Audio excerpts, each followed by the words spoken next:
The skin is made up of three distinct layers: the epidermis, the dermis, and a layer of subcutaneous fat tissue.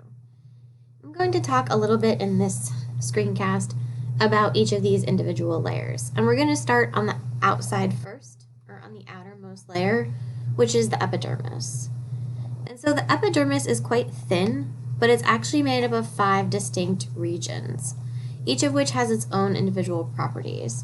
I'm not going to ask you to know the individual properties of each of these different layers for this class, but there is something that you should know about the most inside or innermost layer, as well as the most outside or outermost layer. So the stratum basale is the innermost layer, and you can see it down here, highlighted by these dark purple cells.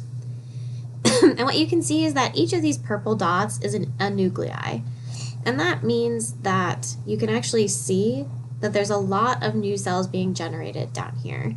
And that's because this stratum basale's job is to be highly mitotic and dividing to generate new skin cells. And so skin cells are actually generated at the kind of innermost layer of the epidermis first, and then they sort of mature as you move up through the layers to the outside or the uppermost layer of the epidermis, which is the stratum corneum.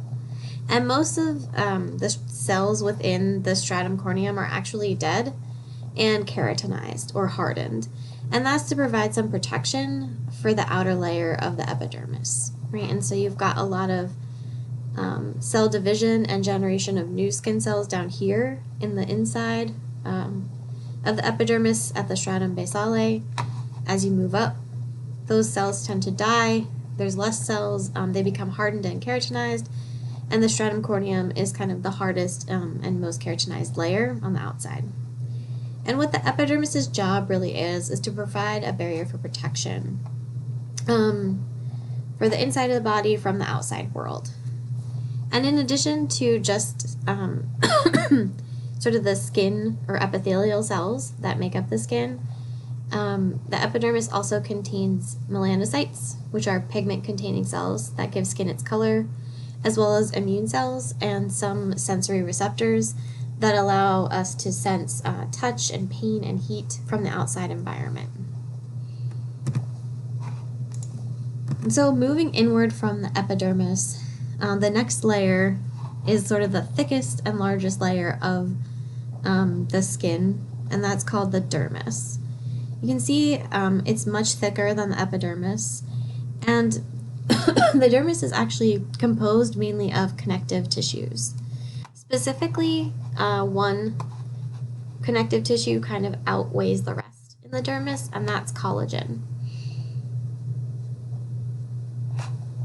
And so you can see some of the other connective tissues here, such as elastin, that make up this thick middle layer of the dermis.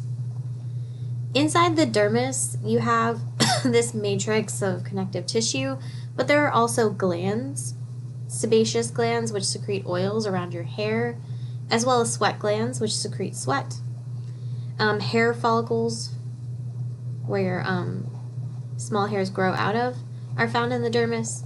There are also nerve endings here that allow for sensation. So you have the sensory receptors in the epidermis. Their nerve endings are here in this thick dermal layer. And the real function of the dermis is to give skin its pliability and flexibility, as well as some of its sturdiness.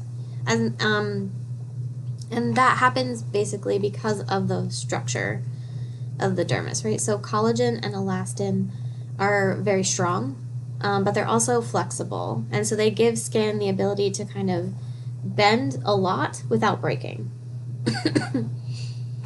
And in addition, the dermis also transmits some of the touch and pressure signals that we sense from the outside to the inside. And then finally, underneath the dermis, there's another layer, the innermost layer of the skin, which is called subcutaneous fat.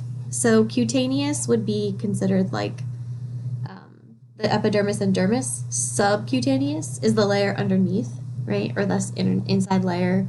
It's mostly composed of 2 things: fat cells or adipose tissue and blood vessels. And what the subcutaneous fat or the subcutaneous tissue does is it gives the skin some insulation It gives the body some insulation as well, and it provides some cushioning. And so you have the epidermis on the outside kind of protecting the internal part of your body, the dermis, which is responsible for giving the skin its sort of pliability, as well as communicating some of the important senses from the outside to the inside. And then the subcutaneous layer, which is insulating your body and giving some cushion. And we're going to talk a little bit about how some of these layers are changed during aging in the next lecture.